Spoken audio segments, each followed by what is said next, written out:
Hey guys, welcome. Erica here. Super excited you're here. Super excited that we are connecting, that we're talking about all the things. In this training, we are going to discuss some of the science behind empathy and empaths, as well as the importance of balance. Because obviously, it's super freaking important, especially as sensitive people, to maintain or cultivate some sort of like balance within our lives. And we're going to get a little bit more into that. But first, I want to talk a little bit about the science behind empathy because, I'm sure that, you discovering that you are an empath, it's kind of like a buzzword now. It's kind of like a trend that people are coming out saying that they're empaths. And that's wonderful that people are realizing their sensitivity, but because it's turning into a buzzword or a trend, there is a lot of people that don't believe that it's real and that call bullshit on it. And it's always going to be that way. You know what I mean? Like, people are always going to believe what they want to believe, and we all have that choice. But I want to talk about it in the sense because, coming from a very, very conservative family, coming from a very cut and dry, what you see is what you get kind of thing, coming out and realizing that I was a highly sensitive person, empath, whatever we're calling ourselves. It was very hard to explain to the people that didn't understand it. Okay. Especially my family. Like, when I tell you, just very logical, like bunch of Virgos, put it that way. So I want to talk a little bit about the science behind it and why it's actually a real thing.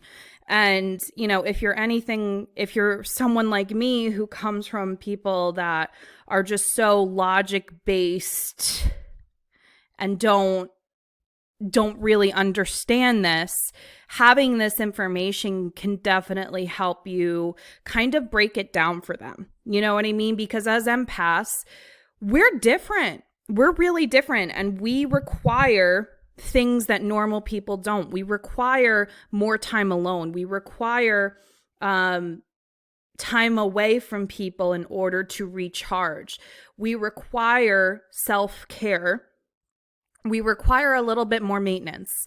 And that's something that we need to address to the people that are constant in our lives. You know what I mean? So they understand that, no, I can't go out every weekend because I need to take a sea salt bath and I need to journal and I need to do things for myself so I can be my best self. So let's talk about some of the science behind it. Now, this is coming from Judith Orloff. This is actually the person that wrote the Empath Survival Guide. And I know I referred that book in the book recommendations, and this is some of the science behind it. And there's this thing called the mirror neuron system. And researchers have discovered a specialized group of brain cells that are responsible for compassion. These cells enable everyone to mirror emotions, to share another person's pain, fear, or joy. Because empaths are thought to have hyper-responsive mirror neurons, we deeply resonate with other people's feelings. How does this occur? Mirror neurons are triggered by outside events. For example, if our spouse gets hurt, we will feel it too. If our child is crying, we will feel that sadness. Our friend is happy, we feel happy too. In contrast, psychopaths or sociopaths and narcissists are thought to have empathy deficiency. All right. So this means they lack the ability to feel empathy like other people do, which may be caused by an underactive mirror neuron system. We must be aware of these people because they are incapable of unconditional love. So, Just remember that. And I go a little bit more into narcissistic personality disorder as well as, toxic traits to look out for in another section of this course, because I want you guys to be educated. I want you guys to have the tools you need in order to be an empowered empath and to protect yourself and to know your worth. And like, my hair is not cooperating. So that is that. And then there is electromagnetic fields. Oh my God, my hair looks horrible. The second finding is based on the fact that both the brain and the heart generate electromagnetic fields. Okay. According to the Heart Math Institute, these fields transmit information about people's thoughts and emotions. Empaths may be particularly sensitive to this input and tend to become overwhelmed by it. Similarly, we often have stronger physical and emotional responses to changes in the earth and sun. So there are different types of empaths. I should state that. There are people that are more prone to nature empaths. So, maybe you might deal with seasonal depression because you are very highly attuned to the nature of energy, or you might be a mental empath or an emotional or a physical empath. And we're going to get through all of them so you can see, where you kind of stand in the whole scheme of things. So where was I? Similarly, we often have stronger physical emotional responses to changes in the electromagnetic field and the earth. Empaths know well that what happens on the earth and sun affects our state and our energy. Okay. And now let's talk about emotional contagion. And the third finding that enhances our understanding of empaths is the phenomena of emotional contagions. Research has shown that many people pick up the emotions of those around them. For instance, one crying infant will set off a wave of crying in a hospital ward, or one person loudly expressing anxiety in the workplace can spread it to the other workers. People commonly catch other people's feelings in groups. And a recent New York Times article stated that this ability to synchronize moods in others is crucial for good relationships. That's pretty interesting. So, as you can see, there is so much science behind this.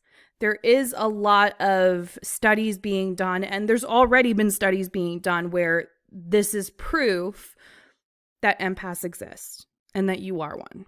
Okay? So, that's just some of the scientific proof. All right. And then let's talk about balance, because balance is important. Balance is very important.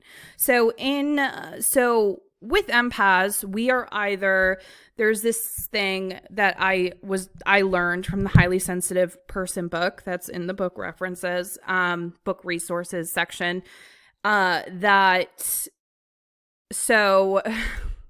you're either in too much or you're out too much. It's introverted, extroverted, that whole polarity thing. So there are extroverts. There are extroverted extroverted empaths.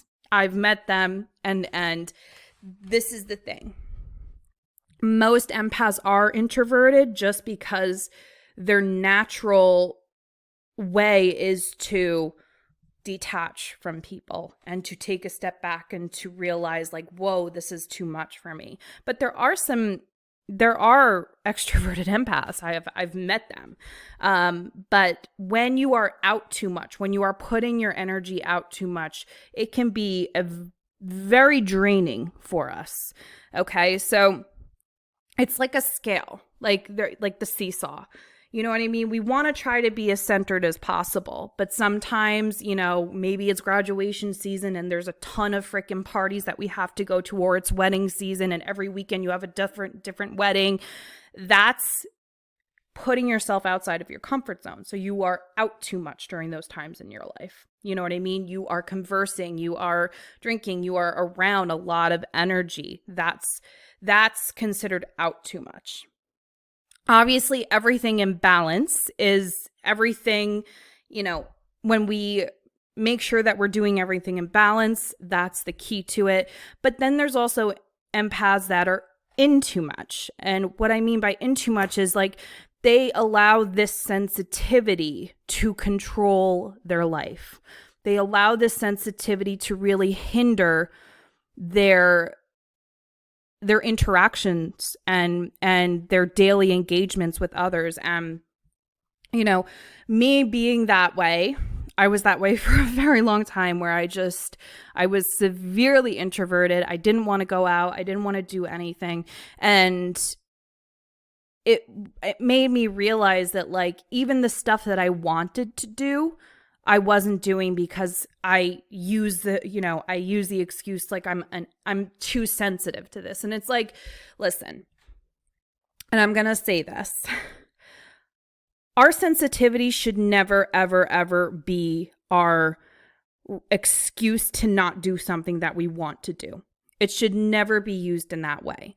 If you don't want to do something, like say there's a party and there's a lot of people there and you don't really like the people that are going to be there, don't use the excuse that you're an empath not to go to the party, because we are completely capable of living normal, fulfilling lives. You know, when we start to limit ourselves because of our sensitivity, that's when problems happen, because we are fully capable of living beautiful, abundant as fuck lives. We are capable of doing everything that a non-empath can do. We just need to know our energy. We need to know how to clear energy. We know how to protect our energy, and we need to know how to regulate our lives.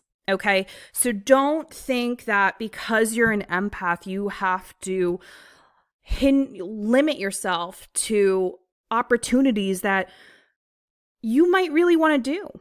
You know, I don't want you to live like that. Like that, who wants to live like that because we're sensitive? I know personally empaths that are just completely crippled by their sensitivity. They don't leave the house. Okay, they do not go out in public. They do not go to weddings. They do not go to events that they should be going to because it's too much.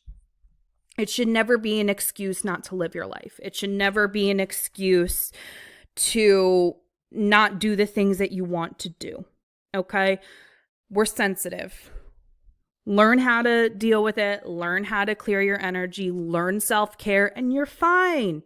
You're going to be totally fine. You know, that's something that's super, super important to remember, because we totally can. And I've been guilty of it too, where it's like, nope, can't go to that party, too many people, and I'm too sensitive.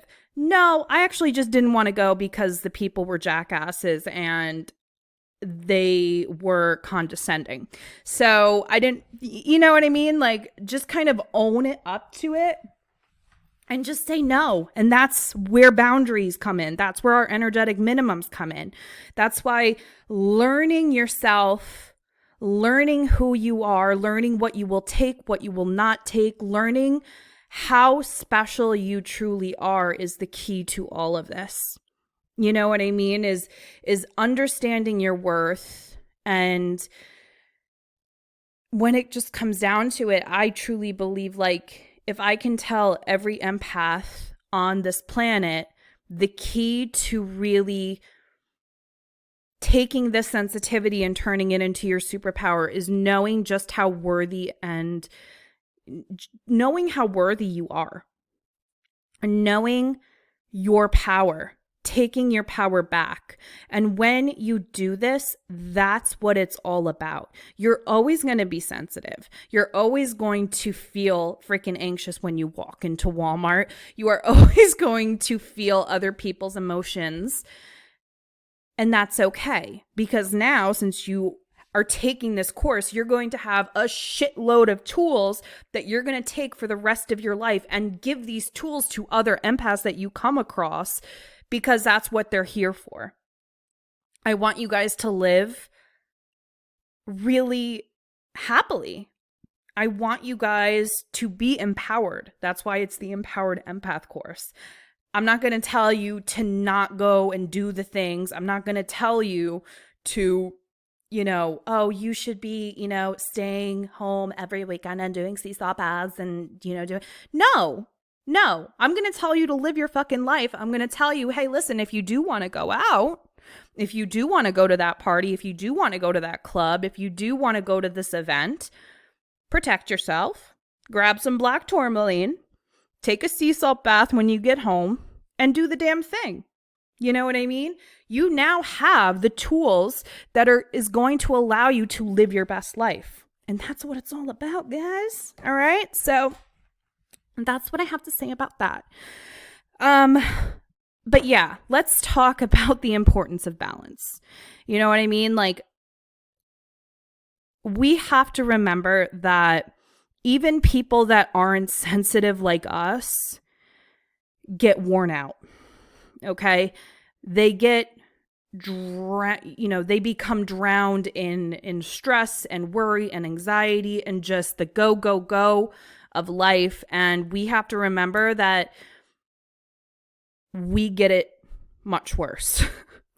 So really, everything in this course is connected to one another because it just is. You know what I mean? Knowing how to balance is learning how to say no, which is the boundaries and the energetic minimums.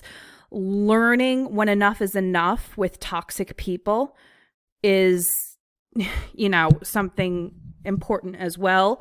Learning how to refill your own cup, which is another part of this course, is part of it. And it's really just, it basically all works together in order to make you an empowered fucking badass. That's it. So, for me, I feel like when I talk about what I do to cultivate balance in my own life, it helps you kind of see how you can shape your life in order to make it work for you and to bring balance into your life. So really, every week what I do is I have at least one sea salt bath a week. At least, depending on how many readings I have, depending on how many coaching calls I have, depending on, what's going on in my personal life. If I had any events or something like that, I might have more than one, but I have at least one. Okay. I make sure that I clear my chakras once a week. So it's basically like on Sundays, I do my spiritual self-care, which include my sea salt bath, my chakra clearing, and, when I clean my house, when I do that deep clean once a week, and I don't just clean my house once a week, like it's my deep cleaning day. So just leaving that there. I will smudge my house. I consistently make sure I have at least one protective crystal when I go out. Always, when I wake up in the morning, I don't leave my bed without grounding and protecting. Okay, so that's, again, a simple 5-minute meditation, if not less. And when I know that I'm going to a place that has really dense, stagnant, negative energy, which is not often, it's basically when I go to Walmart, I make sure that I bring in more protection. So whether that is invoking the violent flame, which I should write for you guys and give you the link to how to do it, because those are like, invoking the violet flame is something that I do like when you have to call in the big guns when it comes to protection. So that's like, something that you have to do that like is like not that great. So I will leave you a link to that, but it's really just about balance. You know what I mean? It's learning to say no to things. It's learning to just take care of myself and take care of my mental health and my emotional health and my spiritual health and all of that great stuff. So yeah, so my daily, okay, I keep on want to like give you all this so you guys can write this down and turn it into your own. You know what I mean? Like turn it into your own routine that works for you. So every morning, so like my daily is grounding and protecting every single morning before I even get out of bed, because that's just what works for me. Okay. I don't sage every day. That's really basically what I do daily. And I check in with myself. I do check in with myself, which is part of the empath toolbox. So, that's really it. That's what I do on a daily. As far as weekly is concerned, again, at least one sea salt bath, and I should clear my chakras. And I think it's really important to know that it is super important for us to clear our chakras. Some people do it every day. Like some spiritual readers do it every day. If I'm called to do it after a reading, I do it, but I usually do it once a week, and it's part of my spiritual self-care. I have a chakra clearing meditation on the Intuitive Souls podcast that you can listen to. I will, obviously leave the link below for you to check out. And I have also included a step-by-step chakra healing that you can do as well with crystals. So you have all the resources you need, to clear your chakras. There's so many ways that you can clear your chakras, actually, now that I'm thinking about it. But, try to figure out a day and have it be non-negotiable. You know what I mean? Have it be non-negotiable and make it something that you look forward to. That's the biggest thing. If you don't have a bath, you don't have to do a sea salt bath. You can create a sea salt rub with olive oil and sea salt and just like lather yourself with it and let it sit on your body for a couple of minutes before showering. You know what I mean? There's so many different things that you can do in order to balance everything out, clear your energy, and make it a part of your everyday life. So that's what I do on an everyday thing and a weekly basis, and it works for me beautifully. So figure out what you can do for yourself to cultivate that balance. You know what I mean? Like, instead of going out every freaking weekend, do it every other weekend. For me, when I was younger, like when I was in my 20s and we were, spring chickens and we were going out every freaking weekend, like every weekend, it wasn't even fun anymore for me. You know what I mean? You get on that high horse because you're finally 21. I just heard something. You're finally 21, so you have to like go and party and do the damn thing. And then like after 3 months of doing that, I was just like, this is not even fun. I'm not even looking forward to it. I'm not even looking forward to, wearing this dress that I bought at Forever 21 because I'm so exhausted. And we just have to be aware of that. So that's what I have to say about that. I, again, check out all the downloads that I'm leaving in this section, because if you do have those people that are like, you're not an empath, it's not a real thing. Okay, well, science tells me otherwise. So, I'm going to leave all of those resources there for you. As well as others. So you guys are good to go. Enjoy life, guys. Just enjoy life. That's all I want you guys to do. I don't want you to use this sensitivity as an excuse not to do the things that you don't want to do. Do the things you want to do. Don't do the things you don't want to do. Simple as that. So that's what I have to say. And yeah, that's it. I'll see you soon.